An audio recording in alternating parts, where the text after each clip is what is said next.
తాకట్టులో ఉన్న బంగారాన్ని విడిపించి ఆ రోజు ఆన్లైన్ రేటుకే మేము కొంటాం. Sharma gold company. ప్రభుజీ హరే కృష్ణ. హరే కృష్ణ అండి, నమస్కారం. బాగున్నారా?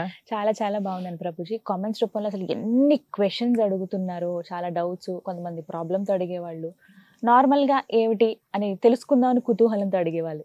ఇందులో భాగంగా ప్రెషర్, ఒత్తిడి విపరీతంగా పెరిగిపోతుంది. మేము చేసే వర్క్ విషయంలో కావచ్చు, మా ఆలోచనలు కావచ్చు, మా చుట్టూ ఉన్న పరిస్థితులు కావచ్చు.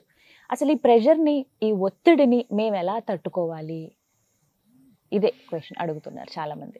ఇది చాలా మందికి ఈ మధ్యలో ఉండే ప్రశ్న అండి. ఈ ప్రపంచాన్ని మనం ఇప్పుడు ఎలా తయారు చేసుకున్నాము అనంటే, మనమే ప్రెషర్ తయారు చేసుకొని ఆ ప్రెషర్ మన పైన వచ్చినప్పుడు నాకు ప్రెషర్ ఉంది అని మనం చెప్పుకుంటున్నాం అనమాట. ఇది ఎవరో ఎక్స్టర్నల్ గా చేసింది కాదండి, మనమే ఆ సిచ్యువేషన్ లోకి మనల్నే పెట్టుకున్నాం. ఓకే, ఇప్పుడు మీకు ఒక విషయం చెప్తానండి. ప్రతి ఒక్కళ్ళు కూడా నేను ఇప్పుడు చెప్పే ప్రిన్సిపల్ని కానీ ఫాలో అవ్వగలిగితే చాలా మటుకు వాళ్ళ యొక్క మనసు పైన వాళ్ళు కొద్దిగా అయినా సరే కంట్రోల్ని పొందొచ్చు. ప్రెషర్ అని ఎవరు కనిపిస్తుంది? ఈ మనసు కనిపిస్తుంది. మనసు అండి, మనం ఏం చెప్తే అది వింటుంది. మనం చెప్పాలంతే. ఇప్పుడు చూడండి, నాకు ఈ వస్తువు నచ్చదు అని మనం అనుకున్నాం అనుకోండి, నచ్చదు అని కూర్చుంటాం అంతే. కొన్ని అలవాట్లు మనం ఇది ఇలానే నేను చెయ్యబోతున్నా అని మన మనసుకు కానీ ఫీడ్ చేస్తే అది వింటుంది. దాని తర్వాత అప్రయత్నపూర్వకంగా ఆ మనసు అలానే చేస్తుంది అనమాట. ఫర్ ఎగ్జాంపుల్ మీకు ఒక విషయం చెప్తా. మాకు ఉపనయనం అయినప్పుడు, ఉపనయనం అయిన తర్వాత ఎప్పుడైనా మనం వాష్రూమ్కి వెళ్ళినప్పుడు ఏం చేయాలి అని అంటే, ఆ యజ్ఞోపవీతాన్ని చెవుకి కట్టుకోవాలన్నమాట. ఇలా వేసుకొని మనం వాష్రూమ్కి వెళ్ళి రావాలి. అయితే ఉపనయనం అయిన కొత్తల్లో 2-3 సార్లు మర్చిపోయే వాళ్ళం అనమాట. మర్చిపోయినప్పుడు మళ్ళీ మొత్తం మళ్ళీ యజ్ఞోపవీతం చేంజ్ చేసుకోవటం, మళ్ళీ సంధ్యావందనం అన్ని చేయటం ఉంటుంది అనమాట. కానీ కొన్ని రోజుల తర్వాత ఎప్పుడైతే ప్రయత్నపూర్వకంగా అలవాటు చేసి ఇప్పుడు వాష్రూమ్ ఆలోచన రాగానే ఫస్ట్ చెయ్యి యజ్ఞోపవీతాన్ని చౌక్ చుట్టేస్తుంది అనమాట. వెళ్ళిపోతుంది అలా. ఇంకా అప్రయత్నపూర్వకంగా మాకేం ఇలా ఆలోచన రాగానే యజ్ఞోపవీతం కట్టేస్తారు అనమాట. ఇప్పుడు చూడండి, ఇంతకు ముందు అలవాటు లేదు, కొన్నిసార్లు తప్పుడాలు చేసాం, దాని తర్వాత ఇప్పుడు ఎక్కడున్నా సరే అలవాటు అయిపోయింది. ఎందుకు అనంటే ఆ మనసుకి రిపీటెడ్గా చేయటం వల్ల ఆ పనిని మళ్ళీ మళ్ళీ మళ్ళీ మళ్ళీ అది ఫీడ్ అయిపోయింది. ఇప్పుడు వీడు వాష్రూమ్కి వెళ్ళాలంటే యజ్ఞోపవీతాన్ని కట్టుకోవాలి, అయిపోయింది. ఇలా మీకు ఒక చిన్న ఎగ్జాంపుల్ చెప్పాను. నా జీవితంలో నేను ఎప్పుడు అనుకునేది, అరే ఈ కొత్త అలవాటుని ఎంత ఈజీగా నేర్చేసేసుకున్నాము మనసు. కాబట్టి మన మనసుకండి ఎందుకు అసలు జీవితంలో ఈ ప్రెషర్ని నేను తీసుకుంటున్నా ఫస్ట్ ఆలోచించండి. ఏని కోసం, దేని సంపాదించడానికి, అసలు మన జీవితంలో మనకి ఏం కావాలి? మీకు అది మంచి విషయమా, అది మంచి పని కోసమా, అది మంచి ఆశయం కోసమా అని అంటే కష్టపడక తప్పదు. ఫస్ట్ మనకు ఆశయ శుద్ధి మనకు ఉండాలన్నమాట. ఎందుకోసం నేను. రెండో విషయం మీకు ఒకటి చెప్తాను. ఇందాక మనం అన్నట్టుగా మనసుకి అలవాటు చేయటం. ఏం అలవాటు చేయాలి మనసుకి అంటే, మంచి విషయాలు, మంచి వ్యక్తులు, మంచి ఆలోచనలు మన మనసుకి అలవాటు చేయాలి. అప్పుడు ప్రతి సిచ్యువేషన్లో కూడా మనం నెగిటివిటీని చూడటం ఆపేసి పాజిటివిటీని కూడా చూడడానికి ప్రయత్నం చేస్తాం. నిజం. మన మనసుకి అండి ఏం అలవాటు చేస్తే అది అనుకున్నంత సులువు అంటారా? సులభము అనంటే కొత్తల్లో కాదు. ఇప్పుడు మనకి ప్రెషర్ ఎన్నో విషయాలుగా మనకి తెలుసు. పిల్లలంటే చదువు ప్రెషర్ ఉంటుంది, పెద్దలంటే వర్క్ ప్రెషర్ ఉంటుంది, ఫ్యామిలీ ప్రెషర్ ఉంటుంది. ఈ ప్రాబ్లం ప్రభుజీ, ఆ ప్రాబ్లం ప్రభుజీ, ఈ ప్రాబ్లం ప్రభుజీ అని చాలా ఉంటాయి. ఐ అండర్స్టాండ్, అందరికీ ప్రాబ్లమ్స్ ఉన్నాయి. కానీ ఒక విషయం ఏంటి అని అంటే, మీ అంతట మీకు మీకోసం అనే సమయం తీసుకోకపోతే మనం, ఇప్పుడు మీకు ఒక ఎగ్జాంపుల్ చెప్తాను. అప్పుడప్పుడు మా ఫోన్ ఛార్జింగ్ పెట్టామనుకోండి, కొన్నిసార్లు సూపర్ వేడైపోతుంది ఫోన్, హీట్ అవుతుంది ఫోన్. అప్పుడు ఏం చేయమంటారు తెలుసా? జస్ట్ ఆ ఛార్జింగ్ నుంచి తీసేసి పక్కన పెట్టేసేయండి కొద్దిసేపు. దాని తర్వాత కొద్దిసేపు తర్వాత బాగా అయిపోతుంది, దాని తర్వాత మళ్ళీ ఛార్జింగ్ పెట్టచ్చు. నార్మల్ టెంపరేచర్కి వచ్చేసి ఏమంటారంటే హీట్ చాలా ఇంక్రీజ్ అయిపోయింది మీ ఫోన్ది, అందుకోసం అని ఈ ఛార్జింగ్ ఆగిపోయింది, కాబట్టి హీట్ తగ్గాక మళ్ళీ ఛార్జింగ్ కంటిన్యూ అవుద్ది అని మా ఫోన్ లో నోటిఫికేషన్ వస్తుంది అనమాట. అంతే మనం చేయాల్సింది. ప్రెషర్ పెరిగినప్పుడు కొద్దిగా ఆఫ్ తీసుకోవాలి. అది ఎలా? ఈ ప్రదేశాన్ని అందుకే తయారు చేసింది. Okay okay. ఇక్కడికి వచ్చి ఎందుకు అందరూ ఇంత స్వాంతన మనసు యొక్క మార్పు పొందుతున్నారు అని అంటే, మన బ్రెయిన్ మొత్తం హీట్ ఎక్కిపోయింది అనమాట ఇప్పుడు ఆ ప్రెషర్ వల్ల. కానీ మనం ఇప్పుడు ఏం చేస్తున్నాం అంటే we are taking time for ourselves. మన కోసం మనం సమయం తీసుకోవాలి. చాలా మంది చేసే తప్పేంటో తెలుసా అండి, మన కోసం చాలా ప్రెషర్ ఎక్కువైపోయింది, నేను చాలా కష్టాలలో ఉన్నా, బాధపడుతున్నా అని ఎక్కడో పబ్కి వెళ్ళి తాగటమో, సినిమాకి వెళ్ళి చూడటమో, ఇలాంటి పిచ్చి పనులకన్నీ వెళ్తున్నారు. ఎవరు చెప్పారు ప్రభుజీ నాకు ప్రెషర్ ఎక్కువైపోయినందుకే నేను స్మోకింగ్ చేస్తున్నా అని. అది నీ ప్రెషర్ ని తీసేయదు, ఇంకా పెంచుతూ ఉంటుంది. టెంపరీగా మీకు అనిపించవచ్చు, కానీ అది మనస్సు పైన, దాంతో పాటు మీ యొక్క శరీరం పైన కూడా దాని యొక్క ప్రభావాన్ని చూపిస్తుంది. కాబట్టి మనం ఏం చెయ్యాలి అంటే టెంపరీ సొల్యూషన్స్ వైపు వెళ్ళకండి. మీరు ఇక్కడికి వచ్చారు, ఈ ప్రశాంతమైన వాతావరణంలో అండి ఒక 4-5 రోజులు ఉంటే ఎలా అయిపోతుంది చెప్పండి మనసు? రిలాక్స్డ్గా అయిపోతుంది. ఏదో డల్నెస్ కోల్పోయినట్టు వస్తే రీఛార్జ్ అయితే ఎలా ఉంటాం మనం, మళ్ళీ బ్యాక్ టు వర్క్ మంచి జోష్ఫుల్ గా. ఎందుకు ఈ ప్రదేశానికి వస్తే అలా అనిపిస్తుంది తెలుసా అండి, ఇది తీసుకునే ప్రదేశం కాదు, ఇచ్చే ప్రదేశం. ఓకే. ఏ ప్రదేశమైనా తీసుకొని మిమ్మల్ని ఎక్స్ప్లాయిట్ చేసే ప్రదేశం ఉందనుకోండి, అక్కడికి వెళ్ళినా మనకి ఏం సుఖం రాదు. ఇప్పుడు పబ్ నడిపేవాడు, సినిమా థియేటర్ నడిపేవాడు మీకేమైనా ఇవ్వాలి అని నడుపుతున్నాడా?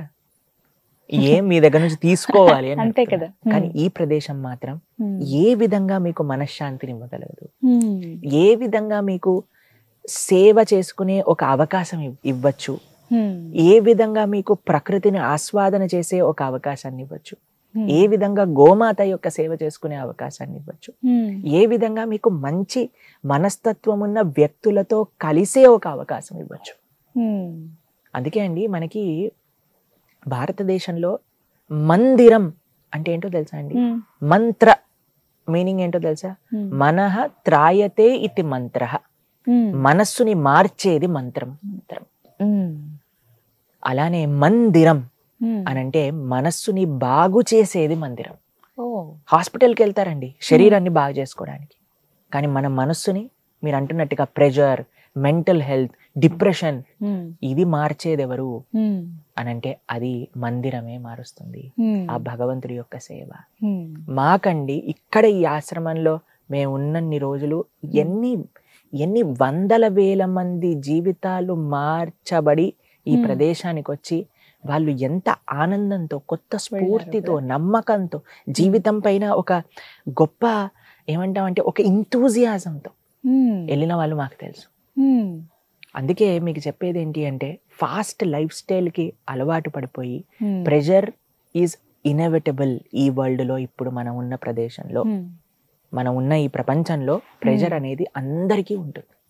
చిన్న చిన్న పిల్లలండి ఇంత పెద్ద పెద్ద బ్యాగులు మోసుకుంటూ ఇలా టిక్ టిక్కుమని నడవాల్సి వస్తుంది. నిజమే, వాళ్ళ బాధ వాళ్ళకున్నంతలో ఎగ్జామ్స్ టెన్షన్. మేము ఇంజనీరింగ్ చదువుతున్నప్పుడు ఈ ఎగ్జామ్ పోతే ఆ exam, surprise test, assignment, record రాయటం, ల్యాబ్, పరిగెత్తటం ఇవన్నీ ఉన్నాయి. దీనికి సొల్యూషన్ ఏంటి అని అంటే మంచి వ్యక్తులతో ఉండటం, మంచి అలవాట్లను పెంపొందించుకోవటం, మంచి పనులు చేయటం. ఈ మూడింటిని ఒకసారి చెప్తాను. మంచి వ్యక్తులు అంటే ఎవరు ఈ ప్రపంచంలో అని అంటే ఎవరైతే మనల్ని మంచి మార్గంలో ముందుకు తీసుకెళ్తారో. చెడు చేయించడానికి ప్రేరేపణ చేయటం ఎవరైనా చేయొచ్చండి. ఏముందిరా పట్టుకో సిగరెట్, పట్టుకో ఈ బాటిల్ అని ఇవ్వడానికి చాలా మంది ఉంటారు, కానీ ఇది కాదు, ఇది మనకి పర్మనెంట్ సొల్యూషన్ ఇవ్వదు. మంచి ధార్మికంగా ఉండే వ్యక్తుల యొక్క సాంగత్యం అది ఎక్కడ దొరుకుతుందండి? ప్రయత్నించండి, దొరుకుతుంది.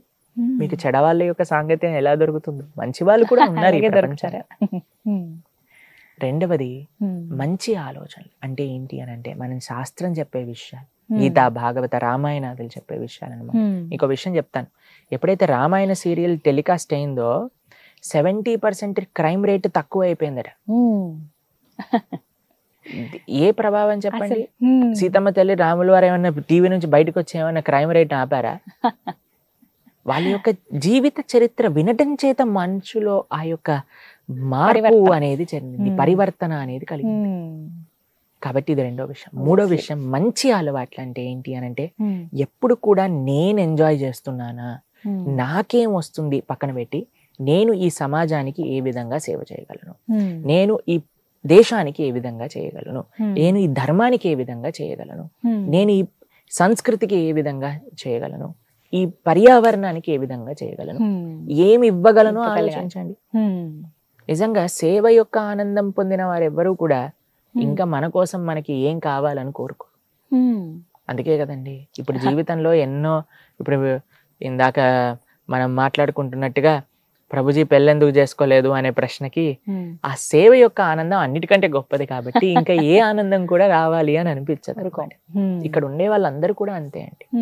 ఆ సేవలో ఉండే ఆ ఆనందం, ఆ తృప్తి అనేది మనకు ఒకసారి కలిగితే అది ఇంకా మనం దాన్ని ఏ విధంగా కూడా ఇంకా ఏది కూడా మనకి ప్రపంచంలో అట్రాక్టివ్ గా అనిపించదు. మా బృందావన్ బిహారీని చూసాక ఇంకెవరండి ఈ ప్రపంచంలో అట్రాక్టివ్ గా అనిపించేది?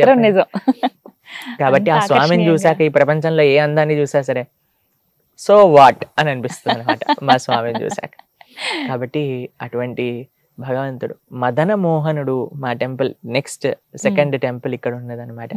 మదనుడు అంటే మన్మధుడు, క్యూపిడ్, కామదేవుడు అని అంటారు కదా. ఆయన ఈ ప్రపంచంలో ఉండే అందరికంటే అందమైన వ్యక్తి అట. ఆయన ఒకసారి కృష్ణుడిని చూడడానికి వచ్చారట. కృష్ణుడు చూడంగానే కళ్ళు తిరిగి కింద పడిపోయారట. ఆయన కృష్ణుడి యొక్క అందాన్ని చూసి అందుకు కృష్ణుడి పేరు మదన మోహనుడు.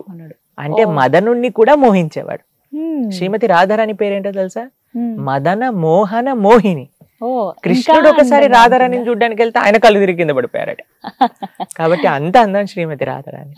కాబట్టి ఆ అందాన్ని పొందాక, వాళ్ళ యొక్క సేవ యొక్క ఆనందాన్ని పొందాక, వాళ్ళ భక్తుల యొక్క సాంగత్యాన్ని పొందాక ఈ ప్రపంచంలో ఇంకా ఏ ఆనందము కూడా మనకి తుచ్చంగా అనిపిస్తుంది అనమాట. కాబట్టి ప్రెజర్ ఉంది ఈ ప్రపంచంలో, నేను యాక్సెప్ట్ చేస్తాను. కానీ మీకోసం మీరు సమయం తీసుకోండి. కొద్దిగా మెడిటేషన్, మంత్ర జపం, సేవ, చిన్న చిన్న విషయాలు చిన్న చిన్నగా మీరు చేస్తూ ఉండండి. తప్పకుండా మన మనస్సుని మనం ఆ ప్రెజర్ నుంచి తట్టుకునే శక్తి మనకి ఇవ్వగలుగుతుంది. కాబట్టి మన అలవాటు ప్రతి ఒక్కటి చిన్న చిన్న విషయం అలవాటు చేసుకోండి. ఇందాక మనం ఎగ్జాంపుల్ చెప్పినట్టుగా ప్రతిరోజు కూడా నేను ఆలయానికి వెళ్తాను, ప్రతిరోజు కూడా ఒక 15 నిమిషాలు భగవన్ నామాన్ని చెప్తాను, వారంలో ఒకసారి గోసేవకి వెళ్తాను, గోశాలకి వెళ్ళి ఆవుల్ని, ఇప్పుడు మనం గోశాలకి వెళ్దాం రేపు, చూద్దాం ఎంత అద్భుతంగా గోసేవ చేస్తారు. మన రష్యన్ నుంచి బృందసఖి మాతాజీ భీమా ప్రభు 4 నెలలు సెలవు పెట్టుకొని ప్రతి ఇయర్ ఇక్కడికి వచ్చి గోవుల యొక్క సేవ చేసుకుంటారనమాట. రేపు మనం మాట్లాడదాం వాళ్ళతో పాటు. కాబట్టి మన భారతీయులందరూ మేము సనాతన ధర్మానికి చెందిన వాళ్ళం, మేము హిందువులం, గోరక్ష అని అంటారు కదా. కానీ ఎంతమంది ఇలా సేవ చేస్తున్నాము.